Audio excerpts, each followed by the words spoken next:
بسم اللہ الرحمن الرحیم۔ السلام علیکم ورحمۃ اللہ وبرکاتہ۔ پیارے دوستو، آج ہمارا موضوع ہے عورت کے باہر نکلنے کا ضابطہ اور طریقہ۔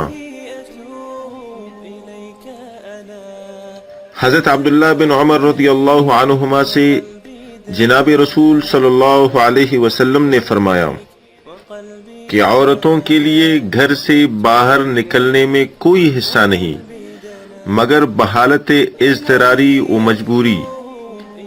اس حدیث میں یہ بھی ہے کہ عورتوں کے لیے راستوں میں چلنے کا کوئی حق نہیں سوائے کناروں کے، یعنی بحالت مجبوری بھی نکلے تو راستہ کے بیچ میں نہ چلے تاکہ مردوں سے اختلاط نہ ہو۔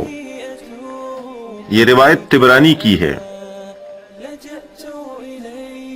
تو میرے عزیز ساتھیوں اور بہنوں، اس حدیث پر ذرا غور کیجئے کہ ہماری عورتوں کو حضور پاک صلی اللہ علیہ وسلم نے راستے میں چلنے کا بھی طریقہ بتا دیا، اور کب نکلنا ہے، کس حال میں نکلنا ہے وہ بھی بتا دیا۔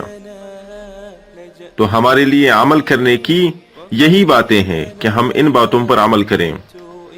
مغرب کی طرف چلیں گے تو ڈوب جائیں گے، جیسا سورج مشرق سے طلوع ہو کر مغرب میں ڈوب جاتا ہے۔ اللہ پاک امت کی ماؤں کو، بہنوں کو صحیح پردہ اور حیا کی توفیق عطا فرمائے اور گناہوں سے، بے حیائی سے محفوظ فرمائے۔ والسلام علیکم ورحمۃ اللہ وبرکاتہ۔